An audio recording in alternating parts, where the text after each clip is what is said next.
Okay, I think we will make a start. So good morning, everybody. Thank you for joining us for today's webinar. My name is Rowan Turrall and I'm a partner and I'm the head of the firm's dispute resolution team at Boyce Turner. I'm disappointed, following on from our 2020 review of the year, that we are still doing this remotely. We've not got any bacon sandwiches again, but I'm very pleased that you've still decided to join us for our look back at 2021 and our look forward to what might be in store in 2022. If you've got any questions today, please feel free to use the Q&A function. And if we don't get to answer those at the end, then we'll follow up afterwards. Likewise, if you've got any feedback or anything else you want to share with us, then please feel free to do so using those buttons. I'm joined today by Carly Dodds, who is an associate in my team. I'm going to be doing the review of 2021 key cases, and Carly is going to be bringing out her crystal ball to tell us what might be ahead for the rest of 2022. And on the case law front, I've got 7 cases to review today. We had a spate of cases dealing with liquidated damages. So the first 3 cases are going to be looking at issues connected with that topic. Our next case looks at the competition between statutory insolvency and adjudication regimes. The case of Top and Holdings looked at whether a collateral warranty was a construction contract for the purposes of the Construction Act. We've then got Wilson, which concerned service of a payment application on an architect who was no longer appointed. And lastly, I'm going to look at Lennox Estate, which was a case looking at copyright in architects' plans. So as I mentioned, 2021 was a very busy year for cases dealing with liquidated damages claims. So before ploughing into those cases, I thought it might be helpful just to give you a very quick refresher about liquidated damages, just to set the scene. So by way of reminder, liquidated damages are sometimes you'll see referred to as LDs or LADs, which means liquidated and ascertained damages. And what they are is damages agreed by the parties at the time that they enter into the contract. So they're usually a fixed sum payable as damages for a particular breach. And in the construction context, that's most often going to be delay by the contractor in completing the works. And so you'll usually see that expressed as a figure per day, per week, or per month of delay. I'm not going to go into the mechanics today or the ways in which a contractor can seek to extend time for completion to prevent those liquidated damages from running. But what you need to know is once that provision is triggered, the stated sum of damages is payable regardless of whether the actual amount of damages suffered is greater or less than the sum which is being specified. And there's no need for the employer to prove their loss. And that's one of the reasons why liquidated damages can be so attractive. There are various ways in which that clause can be challenged, and some of those are revealed in our cases today. In those cases, you're going to hear me mention unliquidated or general damages. And essentially, those are to be distinguished from liquidated damages as they're damages for breach of contract which have not been agreed in advance. So they need to be proved by the party seeking them, and they're assessed by the court once the breach has occurred. So having given you that little bit of brief background, I'm going to look at our first case, which is actually one which went to the Supreme Court. And we looked at the question of whether an employer can claim liquidated damages for delay if the contractor does not complete the work and the employer never accepts it. And although liquidated damages clauses are a regular feature in construction projects, I'm actually starting off with a software contract here rather than a construction contract, but the principles may still apply. So the case is Triple Point and PTT. So by way of background, Triple Point was contracted to customise some software for PTT. The payment was to be made under the contract by reference to milestones. Work on phase 1 was delayed, and Triple Point only completed stages 1 and stage 2 within phase 1, which were 149 days late. Triple Point demanded payment in respect of other invoices which it had submitted, and PTT refused to pay on the basis that the invoices were not due under the contract. Triple Point refused to perform further without that payment, and PTT therefore gave notice to terminate. It was Triple Point that started the proceedings, and they were claiming their unpaid fees, but PTT counterclaimed the various damages for breach of the contract, which included their liquidated damages up to the date of termination. The services under the contract were to be performed in accordance with a project plan, and I've set out here on the slide what the provisions were in relation to liquidated damages. And you'll see that it refers to PTT accepting the work. Now, due to the wording of that clause, Triple Point claimed that the liquidated damages were only payable for the 149 days of delay in completing stages 1 and 2 of phase 1, as that was the only work that they said had been completed and accepted. And so it's only liable to pay liquidated damages of $154,000 odd. PTT argued that actually the liquidated damages were payable for the delay in delivering all of the uncompleted work up until the date of termination. And so they said the liquidated damages claim should be over $3 million. At first instance, the judge found that the delay to the project had been caused by Triple Point's various breaches of contractual obligations, and PTT was therefore held to be prima facie entitled to its damages. That included liquidated damages for delay, which was calculated from the specified completion dates for both phase 1 and phase 2 up to the date of termination of the contract, with unliquidated damages recoverable from that point onwards. Triple Point appealed, PTT cross-appealed, and Lord Justice Jackson reviewed the previous authorities and concluded that there had been alternative conflicting ways in which the court had addressed the question of liquidated damages when works had not been completed, and effectively that was because the contract had been terminated. The first of those ways in which the court had looked at it previously was that liquidated damages are not available if the works are not completed before termination, and instead a general damages claim may be brought, subject to any exclusions or limitations in the contract. So as I mentioned, that means that there would have to be proof that damage had actually occurred, rather than having the fixed sum stated in the contract. The second analysis was that liquidated damages would apply for delay until termination, with general damages available thereafter, again, subject to any relevant exclusions or limitations in the contract. And lastly, the liquidated damages could apply after termination until the works were completed by an alternative contractor. So the second of those approaches has been described as the orthodox approach, and the one that might be expected to be followed. But Lord Justice Jackson considered that whether liquidated damages would cease to apply altogether or would continue up to termination or even beyond depended on the wording of the clause. And in this case, the clause referred to delay between the contractual completion date and acceptance of the work. The Court of Appeal therefore found that PTT was only entitled to liquidated damages for the works that had been completed and accepted, and not the remaining works which had not been completed as at the date of termination. For those, PTT had to claim unliquidated damages for the delay. There was widespread commentary about the potential implications of this decision once it reached the Court of Appeal, but actually it then moved on to the Supreme Court. So we'll look next at their decision, which was earlier this year. And Lady Arden described the Court of Appeal's previous summary of the issue as a radical reinterpretation of the law relating to liquidated damages, and went as far as saying it was actually inconsistent with commercial reality. She said that liquidated damages was supposed to be a predictable and certain remedy, and parties must be taken to know that their entitlement will end on termination of the contract. After that point, the parties must look to seek their damages for breach of contract under the general law. She said that the true construction of the liquidated damages clause was that damages were payable in the event that Triple Point did not complete the works on time, irrespective of whether PTT accepted any of the works which were completed. To conclude that there would be no liquidated damages if there was no acceptance of the completed works would render the clause of little value in a commercial context. She described the Court of Appeal's interpretation of the clause as throwing the baby out with the bathwater. Lord Leggett added some additional reasoning, stating, "It is ordinarily to be expected that unless the clause clearly provides otherwise, a liquidated damages clause will apply to any period of delay in completing the work up to, but not beyond the date of termination of the contract." So after that brief shift in direction by the Court of Appeal, the Supreme Court's decision restores some clarity around liquidated damages claims, where a contract is terminated before the work is completed. As ever, it's really important to reflect on your particular contract wording, but subject to that wording, if a right to liquidated damages has already arisen, that right will usually be preserved on termination, but the liquidated damages will usually only be calculated up to the termination date. Beyond that point, it's possible that the employer might be able to claim unliquidated damages assessed in accordance with usual principles, and that will be subject to any limitations or exclusions in the contract. So the key point from this case is to ensure clarity in your liquidated damages clause.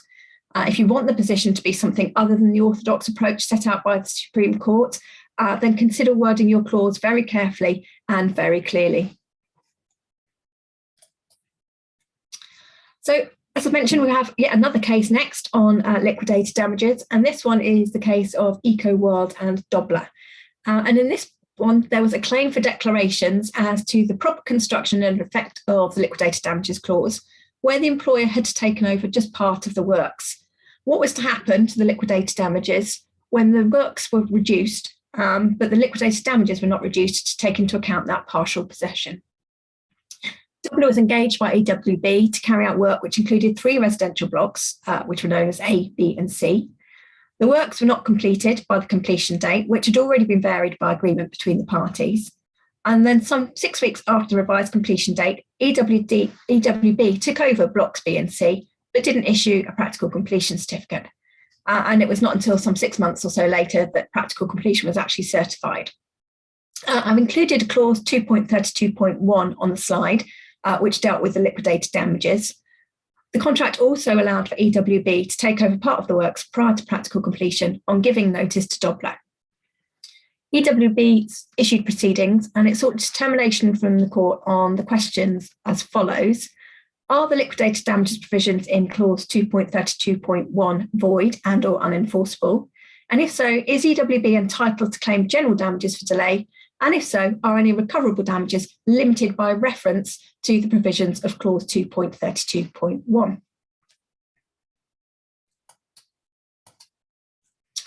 In summary, EWB's case was that where an employer under construction contract has and exercises a right to early possession, but there is no mechanism in the contract for reducing the liquidated damages to take account of that early possession, then the liquidated damages provisions are void and or unenforceable. And when that happens, the liquidated damages specified do not cap the damages recoverable.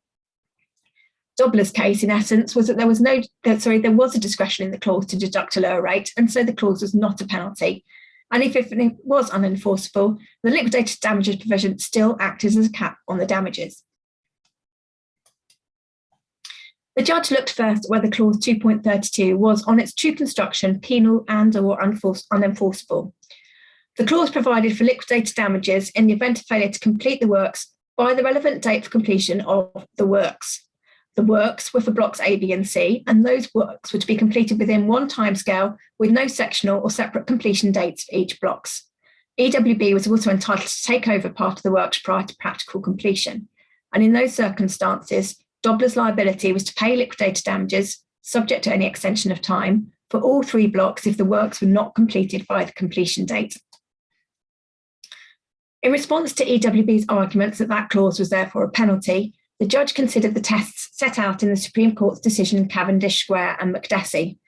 She concluded that the clause was not unconscionable or extravagant for the following reasons. The provision had been negotiated by the parties who had the benefit of external legal advice. EWB had a legitimate interest in enforcing the obligation to complete the works as a whole. Quantifying damages for delay would be difficult if the works were part completed, as there could be different combinations of partially completed works. And by fixing a figure in advance for the whole of the works, the parties were avoiding the difficulty of calculating and proving such loss.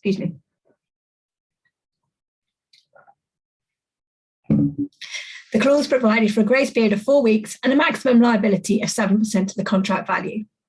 Neither party suggested that the level of damages was unreasonable or disproportionate to the likely losses that might be incurred. The clause was not extravagant, exorbitant, or unconscionable, and it was therefore valid and enforceable.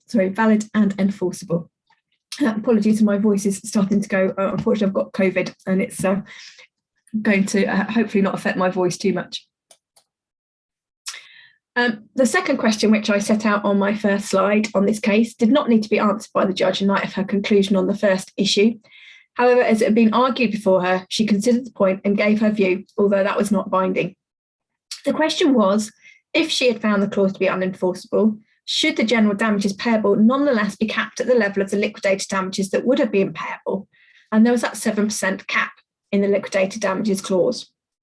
The issue had been considered in charter party cases, which is where there's been delay in the delivery of cargo in the shipping context. But the leading textbooks referred to by the parties indicated that the position was not settled for other types of contracts. The starting point, if a liquidated damages clause is found to be unenforceable, is that the employer is instead able to claim the actual loss they've suffered, which they must prove. And although the agreed liquidated damages would fall away if unenforceable, the judge considered that the court would strive to give effect to the 7% cap in the contract. She felt that the objective understanding of the parties was that Dobler's overall liability for late completion would be limited to a specific percentage of the final contract sum. She would therefore have held that the overall damages were still limited to 7% of the contract sum, even if the damages fell away. My next case on liquidated damages is Mansion Place and Fox. And the basic scenario of the case is one in which I've come across previously when advising clients, which is essentially following a period of delay, the parties agree that they're going to drop their claims respectively for liquidated damages and loss and expense. So this can be a useful pragmatic agreement when there's a complex project history with fault causing delay on both sides, and the likely outcome of a proper calculation is probably going to be, broadly speaking, even. Now, the interesting added extra here was the circumstance in that particular agreement was said to have been reached. By way of background, this was a contract for refurbishment and extension of student accommodation in Nottingham.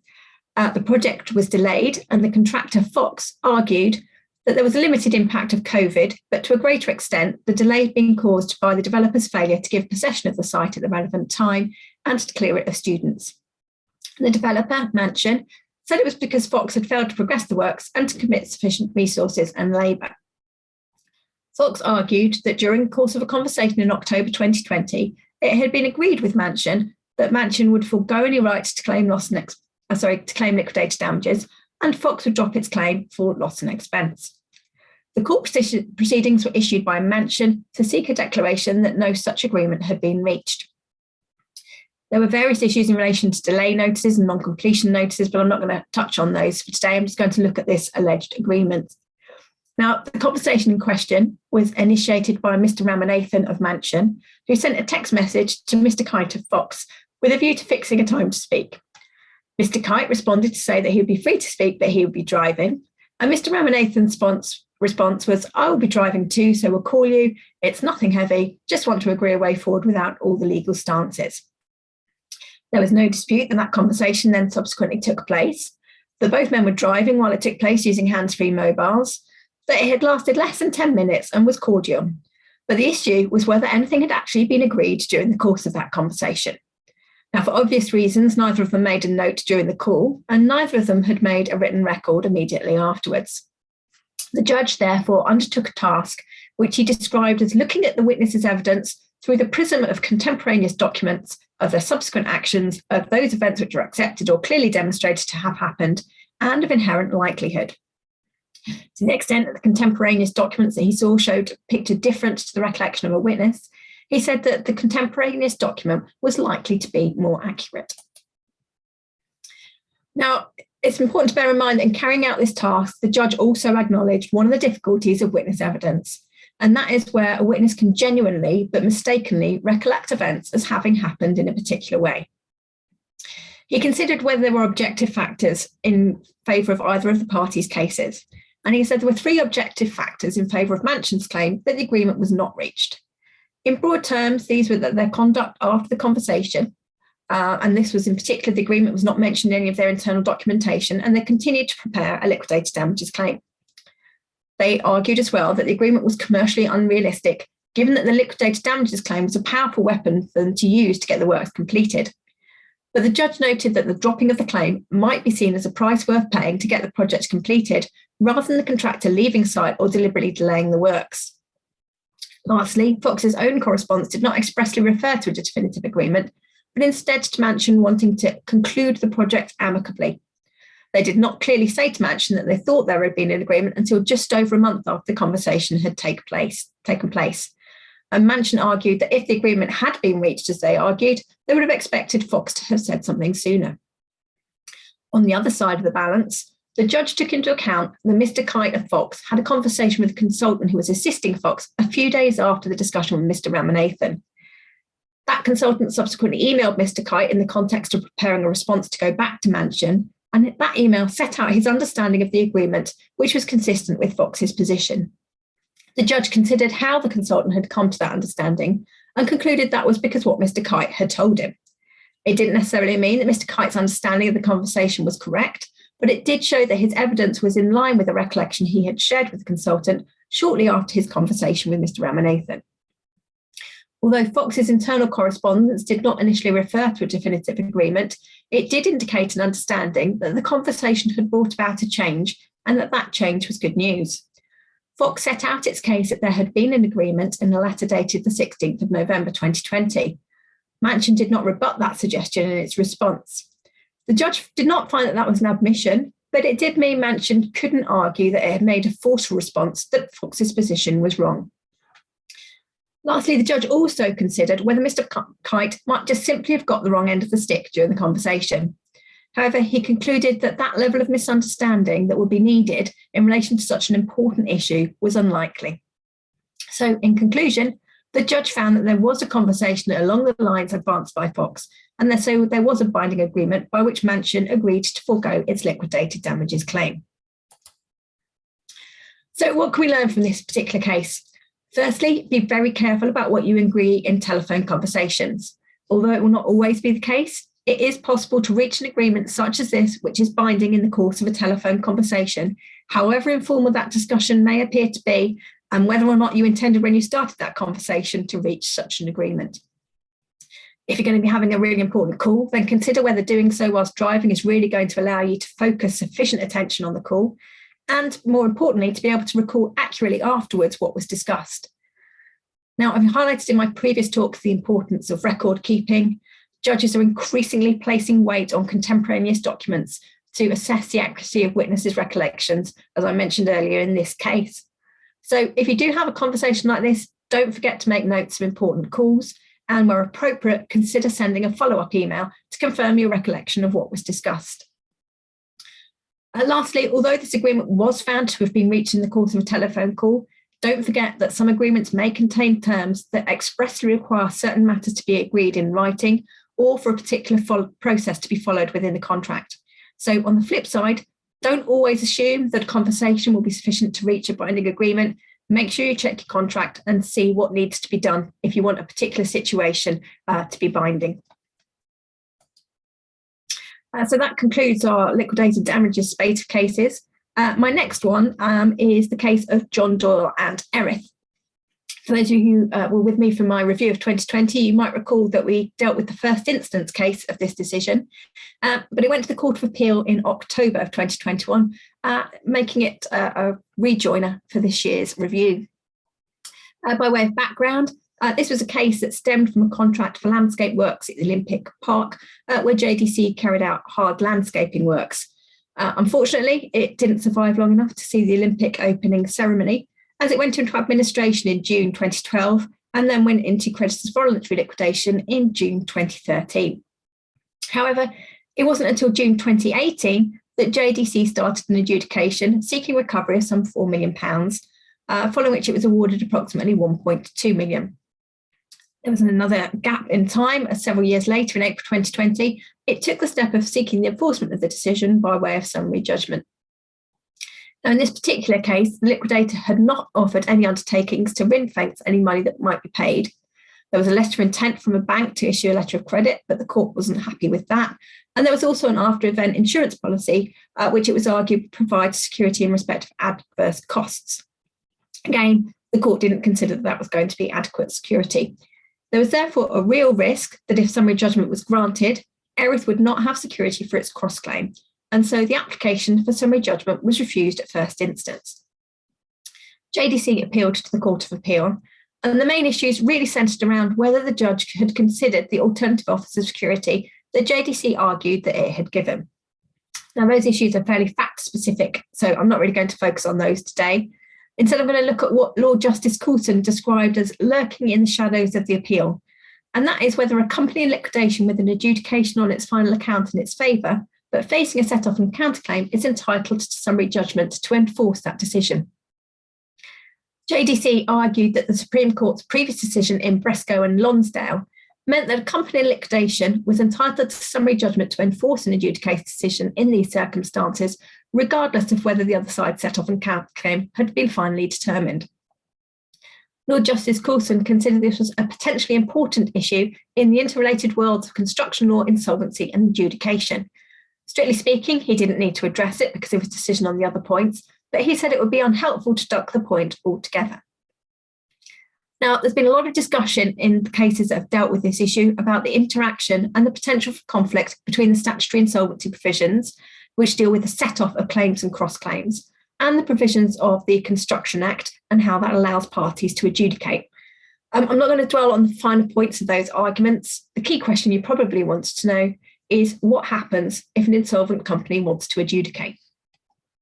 Now, first of all, Lord Justice Coulson commented on applications for enforcement of adjudicate's decision generally. He emphasised that where a claimant wants to enforce an adjudicate's decision, even if in liquidation, it needs to be clear about any offer it is making to ring-fence the money or otherwise protect it. And in his view, JDC had failed to do that. There was never any offer by JDC's liquidators of a simple and straightforward undertaking to ring-fence the money in issue. He then considered the question of whether a company in liquidation is entitled to enter judgment on its claim arising out of an adjudicator's decision without regard to the paying party's set-off and counterclaim. In his view, the previous Supreme Court case of Bresco was focused on whether an insolvent claimant should be prevented by the court from even starting an adjudication. He said that was not directly concerned with enforcement of the adjudicator's decision if the insolvent party was successful in that adjudication. He was of the view that an adjudicator's decision did not need to be enforced by way of summary judgment to be of value. The fact that an adjudicator had found in the claimant's favour would, in his view, put the defendant on the back foot. Lord Justice Lewison also noted that it was not easy to see the utility a judgment would have in these circumstances, but that the adjudicator's decision by itself could enable the final resolution of the dispute. So, in short, the position now appears to be that adjudication can, in most cases, be used by insolvent companies to determine their claims, and the court is unlikely to interfere in that process to prevent it from happening. However, the court will scrutinise matters at the enforcement stage if the party decides it wants to try to seek judgment in relation to the decision, and it's likely to be very difficult for an insolvent party to persuade the court that any such decision should be enforced by way of summary judgment and or that there should be no stay of proceedings. This is a complex area, though, and if you're acting for an insolvent company or helping an insolvent company, or you're on the other side of an adjudication which is being commenced by an insolvent company, it's worth considering very carefully what the implications might be in terms of likely enforcement in light of these judgments. So I've headed this next slide with the question, is a collateral warranty a construction contract for the purposes of the Act? And I'm going to respond with my favourite lawyer's answer, it depends on the circumstances of the case. Now, I'm going to go into a detailed background of the case as there's quite a protracted chronology. Really all you need to know is this was a claim for the enforcement of two adjudicators' decisions. Simply Construct, who was the defendant, had built a care home. Toppen was the freehold owner, and Abbey Healthcare was the long leaseholder, and it was the operator of the care home.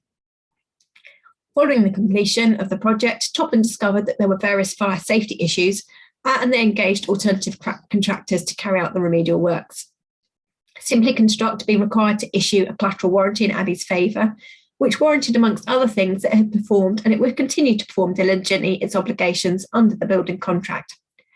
The warranty wasn't executed until 4 years after practical completion and some 8 months after the remedial works had been completed by another contractor. Toppen and Abbey both started adjudications against Simply Construct, which ran in tandem.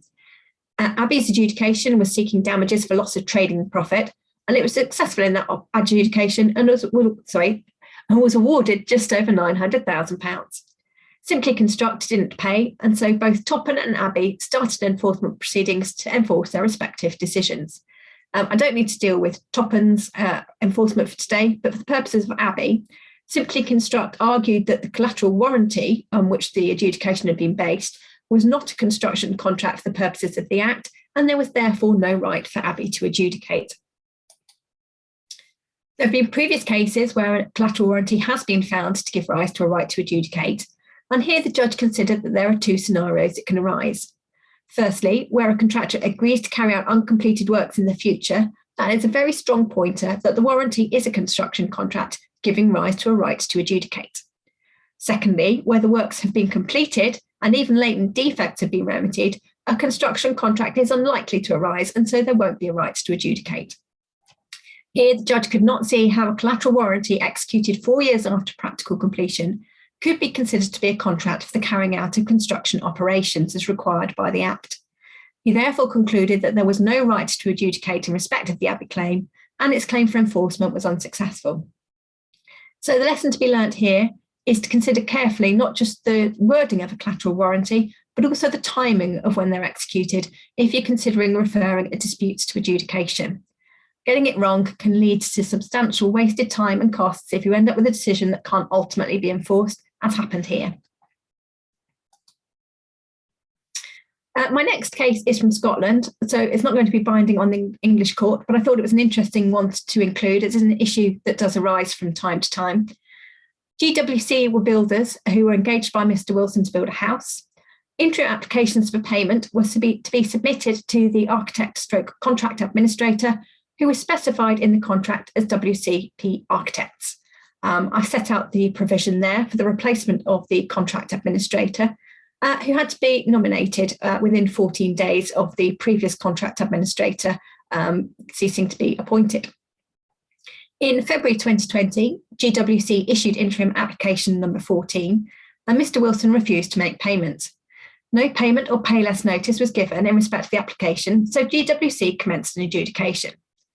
One of Mr. Wilson's arguments in that adjudication was that as WCP had resigned, the interim application had not been validly served. In fact, WCP had terminated its appointment in July 2019. Mr. Wilson did not communicate this to GWC at the time, and it also hadn't nominated another architect or contract administrator. The adjudicator found in GWC's favour, finding that the application was valid both in terms of its service and its contents and substance. Mr. Wilson didn't pay, and GWC sought to enforce the decision. The Sheriff's Court again found in GWC's favour, and Mr. Wilson appealed. The court noted on the appeal that the question of whether a notice has been validly served will be determined by reference to the particular contractual provisions applying the normal rules of contractual interpretation. In the present case, the court decided that the contract was clear. In the absence of a variation of the contract or the nomination of a replacement architect or contract administrator, the party upon whom the interim application had to be served was WCP, and the application was served on WCP. The court commented that the risk of prejudice to which Mr. Wilson had been exposed by not nominating a replacement was one for which he alone was responsible. Now, as I said at the beginning, this case is not binding on the English courts. However, it does flag an area of risk for employers to be aware of. If they terminate the relationship with their architect or contract administrator and don't follow any contractual provisions for nominating a replacement, they may find that an interim application is validly served on the original architect and they know nothing about it. Now, given the issues that failure to address a payment and application can give rise to and the risk of a smash and grab adjudication, promptly appointing a replacement is not something to be overlooked. But as ever, do keep in mind what your contract provisions are in this circumstance and make sure that you follow them. Now, the next case is slightly different to the topics I usually cover because we're not in the technology construction court here, but instead we're in the intellectual property enterprise court. And this is a case dealing with copyright in architects' plans. The claimant, Lennox, is a property development company. It entered into an option agreement with a company called Cherubond to buy a site in Kingston upon Thames. It instructed a firm of architects, MAA, to design an office and a residential scheme for the purposes of submitting a planning application. The initial application was rejected, but following a revised application, it was granted. Although the planning permission was obtained, Lennox's option lapsed, which was apparently due to a downturn in the property market. However, the copyright in the drawings prepared by MMA had been assigned to Lennox. Subsequently, Cherubond entered into discussions with the defendant, S&W, to sell the site to them instead. S&W wanted drawings that they could use to develop the site, and Cherubond therefore gave them drawings which were described in the judgment as the Cherubond drawings. And the site was sold to S&W with the benefit of the planning consent obtained by MAA. S&W instructed a firm of architects called Places Architects to modify some of the Cherubond drawings. The new drawings were described in the judgment as the Places drawings. An application was made to vary the planning consent obtained by MAA, but at the time of the hearing that was still pending. Lennox issued a claim alleging copyright infringement. This was either on the basis that the variation application would be refused, and so S&W would have to use the Cherubond drawings, which would indirectly copy the MAA drawings. Alternatively, if the variation was approved, then MAA's drawings would still be indirectly copied by use of the Places drawings and some of the Cherubond drawings. Lennox made an application for summary judgment on the basis this was not an issue that needed to proceed to a full trial. S&W made no admissions that the MAA drawings were original, but the judge looked at them and concluded that they did not simply copy the design of the existing buildings or copy them from some other source. They therefore required intellectual creativity by MAA. He was satisfied that S&W had no real prospect of persuading a trial judge that there was no intellectual creativity on the part of MAA, and he concluded that copyright did subsist in MAA drawings. Secondly, S&W denied that either Cherubond drawings or the Places drawings reproduced the MAA drawings in substantial part. But the judge thought when comparing the sets of drawings that the similarities were obvious. The changes to the MAA drawings made by Cherubond were described as minor by the judge, and he considered that overwhelmingly the designs were retained. He therefore could not see any real prospect of S&W persuading the court at trial that the use of the Cherubond drawings would not infringe copyright in the MAA drawings. The further amendments that were then made by Places to the Cherubond drawings were also minor. The judge therefore did not consider there would be any prospect of S&W persuading a trial judge the use of the Places drawings would not infringe the MAA drawings. Now, the last area of the defence is the one that's most likely to be of interest to the developers and property owners amongst you. Bear in mind, though, this is a decision of a lower court, and it was based on a summary judgment application and a proposed amendment to a defence that had not really been fully formulated before the judge from reading the judgment. It's therefore of limited precedent value, but it serves as a useful warning. Now, the argument here was based on the option agreement between Lennox and Cherubond, and I've extracted the relevant paragraph that they were relying on the slide. The gist of the argument was that if Lennox failed to exploit the planning consent, then Cherubond was entitled to make use of the Cherubond drawings to exploit the site, and so S&W, as successor to Cherubond, was also so entitled. The judge stated that the option agreement was not concerned with ensuring that Cherubond could apply for planning permission if Lennox didn't do so. It was also not concerned with Cherubond being able to make use of the MAA drawings if the option wasn't exercised. All the option agreement did was to allow Lennox to apply for planning permission at its own cost, and provided that Cherubond wouldn't object to that application. The judge therefore found it impossible to find that the clause gave Cherubond a right to grant a sub-licence to any developer it chose, allowing them to use the MAA drawings as they wished. The judge therefore gave summary judgment for Lennox, meaning that the case did not need to proceed to a full trial. So what can we learn from this case? Be wary of assuming that because the party who originally commissioned drawings can no longer use them for the project for whatever reason, that they can be freely used by others. In scenarios such as this, care needs to be taken to ensure that the appropriate rights have been obtained to use the drawings. So that was my last case looking back at 2021, and I'm now going to pass over to Carly to look ahead for us into 2022. Carly, over to you. Carly, don't forget to unmute. Sorry, everybody. Error. Thanks, Rowan. Good morning, everybody. In this look ahead to 2022, I will be covering the Building Safety Bill, the Construction Retentions Abolition Bill, and considering what else there might be to come.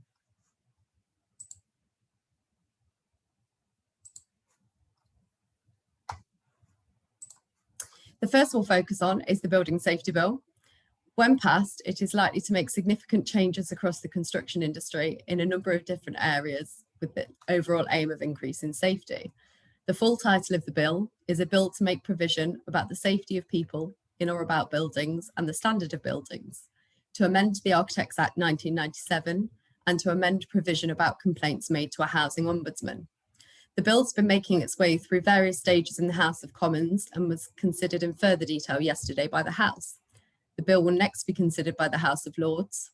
Further amendments are therefore possible as the bill continues to progress through Parliament towards royal assent. The Building Safety Bill has 6 parts. Part 1 contains an introduction to the bill, and Part 6 contains general provisions. The bill is lengthy, and for the purposes of this short presentation, I'm only going to provide a brief whistle-stop tour of some of the key provisions of the bill in Parts 2, 3, 4 and 5.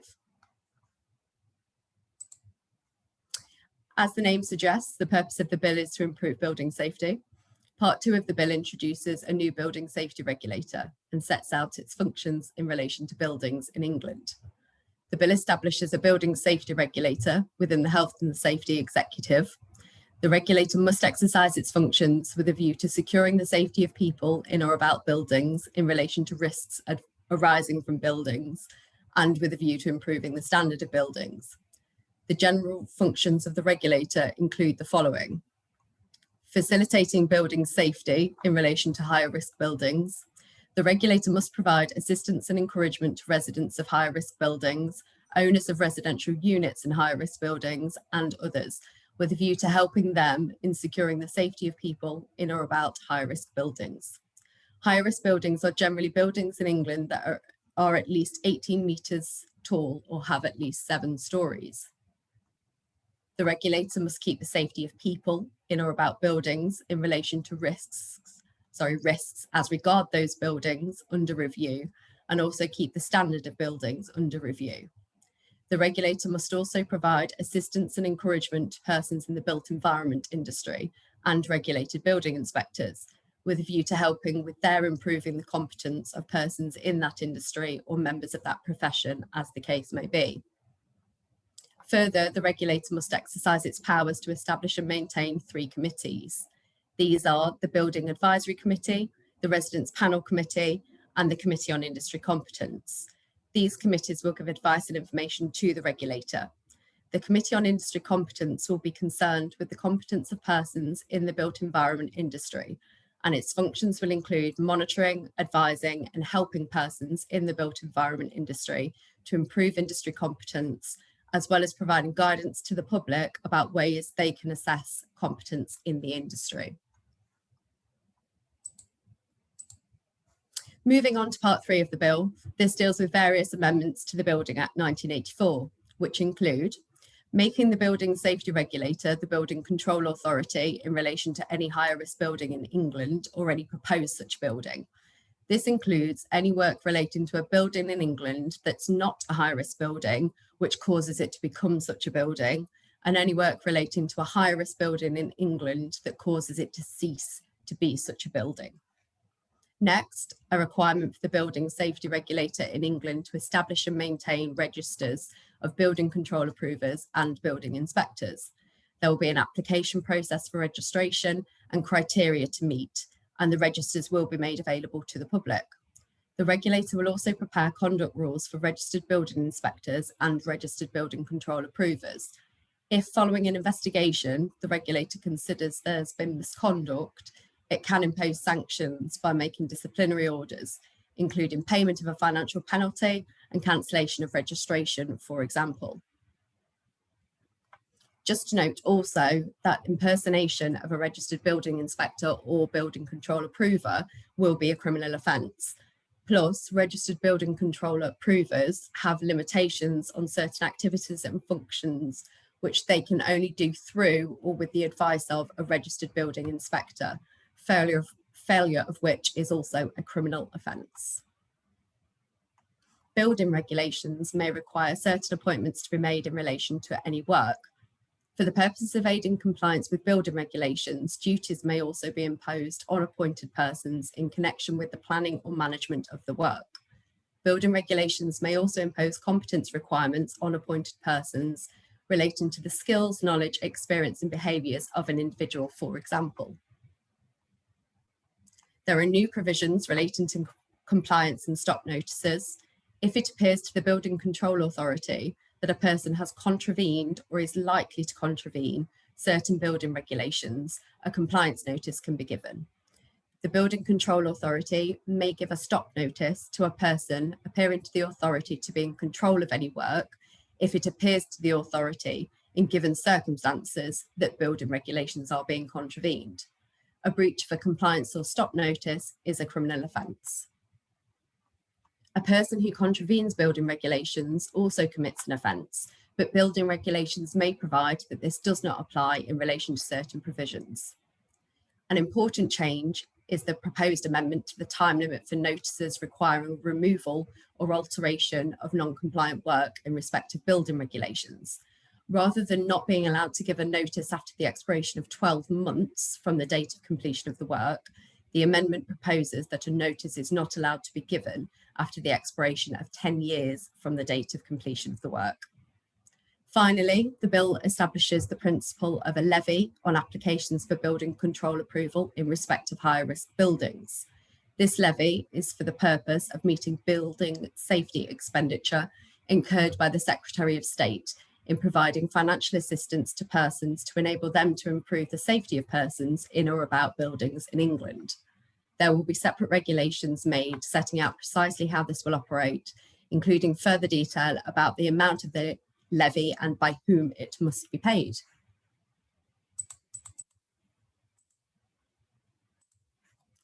I will now give a very quick run through of further provisions of interest contained in Part 5 of the bill.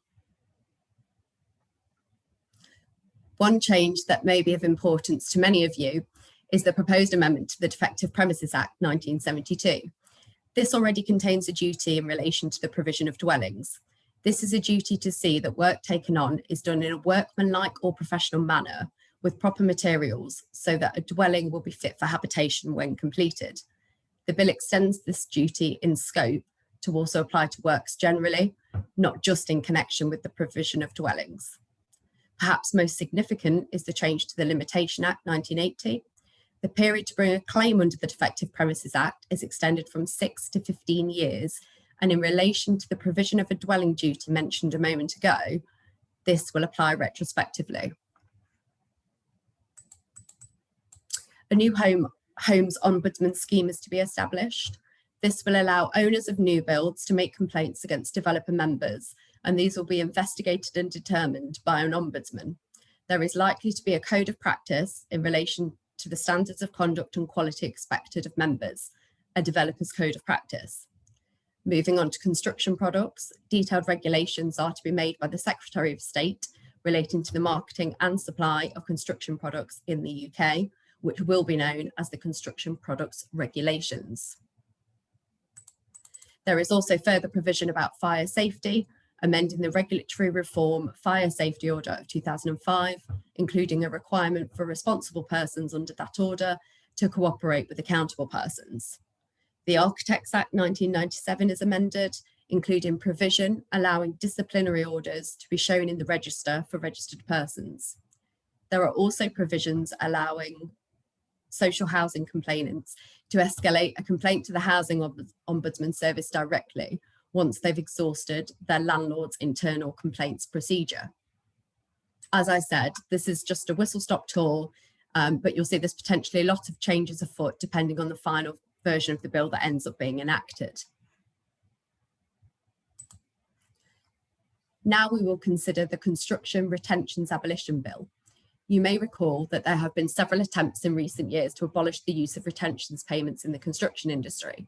Most recently, the Aldous Bill made its way through Parliament, but it didn't make it over the legislative finishing line. In this parliamentary session, it's Lord Aberdare that's having a go. He has introduced the Construction Retentions Abolition Bill in the House of Lords as a private member's bill. The long title is A Bill to Make Provision for the Abolition within Construction Contracts of the practice of allowing the paying party to withhold as security against the risk of contractual non-performance by the other party, sums which would otherwise be due, and for connected purposes. It's a fairly short bill and proposes inserting a new clause into the Housing Grants, Construction and Regeneration Act. The amendment provides for any clause in a contract after the passing of the Act, which enables retentions to be withheld, is of no effect. There is also a provision for the release of retentions withheld. At the moment, the bill has only made it through its first reading in the House of Lords, so it still has a long way to go. Will it make it through this parliamentary session? We will have to wait and see. So what else might we see this year? As more projects reach completion that have been impacted by COVID delays and material shortages, we may see more disputes reaching the courts which tackle these issues. The Building Safety Bill addresses cladding issues, but as you'll have seen from the news, this issue is not going to go away anytime soon, and this year is likely to see further debate around who should bear the cost of cladding that needs to be replaced. That's my crystal ball gazing for 2022 finished, so I'll hand you back over to Rowan. Thank you, Carly. I think actually your crystal ball skipped over slide number 4. I don't know if you want to go back and just cover that one quickly. I'll put it back on screen for you. Oh, it did, yeah. no problem. Okay, no problem. So this is part 4 of the Building Safety Bill. Apologies that it flipped over. I'm not quite sure what happened there. So with part 4, this relates to occupied higher risk buildings in England. So the bill imposes far more stringent requirements in relation to high risk buildings, and it provides for there to be an accountable and principal accountable persons for occupied higher risk buildings, and they will have various duties. The definition of who will be an accountable person revolves around who owns the legal estate in possession or has repairing obligations in respect of common parts. The bill also has a way of determining who will be the principal accountable person. I'll give you a quick run through of these duties. So the principal accountable person will need to register a higher risk building with the regulator and commits an offence if the building is occupied but not registered. The principal accountable person will have a duty to appoint a building safety manager and will need to be satisfied of the building safety manager's competence. If a building safety manager is not appointed before the building becomes occupied, an offence may be committed. Turning to the assessment and management of building safety risks, there is a duty for accountable persons to assess building safety risks at specified times for the part of the building for which they are responsible. An accountable person must also take all reasonable steps to prevent a building safety risk materialising and to reduce the severity of any incident resulting from such a risk materialising. The principal accountable person will need to, at specified times, prepare a safety case report containing any assessment of building safety risks and any steps taken for the building by accountable persons. The regulator will need to be notified of the safety case report and a copy provided to the regulator if requested. As for mandatory reporting requirements, an accountable person must, in prescribed circumstances, give building safety risk information to the regulator, and failure to do so is a criminal offence. An accountable person for a higher risk building must also keep certain information and documents, and in specified circumstances, accountable persons may need to give these to the regulator, other accountable persons, residents and owners. The principal accountable person will need to prepare a residents' engagement strategy for promoting the participation of residents and owners in the making of building safety decisions. And lastly, the principal accountable person must establish and operate a system for the investigation of complaints relating to a building safety risk or the performance of an accountable person of his duties. Such complaints may need to be referred to the regulator, and the regulator must establish a system for the investigation of complaints that are made to it or referred to it. Just a quick note that residents and owners also have duties. For example, they must not act in a way that creates a significant risk of a building safety risk materialising, and it's going to be the duty of the regulator to enforce this part 4. The regulator may give compliance notices to accountable persons, breach of which will be a criminal offence. And it is also a criminal offence if the accountable person breaches his requirements under this part 4, and this places people in the building at significant risk of death or serious injury because of a building safety risk. Thanks, Ro. Thank you, Carly. So yeah, it wouldn't be an online presentation without somebody having to shout you're on mute or getting the slides in the wrong order. So thank you. And thank you to you for joining us for today's session. Please do get in touch if we can be of any assistance to you, or if you have any questions by way of follow-up. And I hope it won't be too much longer before we can get together in our offices to enjoy a bacon sandwich and to catch up face to face. So thanks very much again, and hopefully I'll see you soon. Goodbye.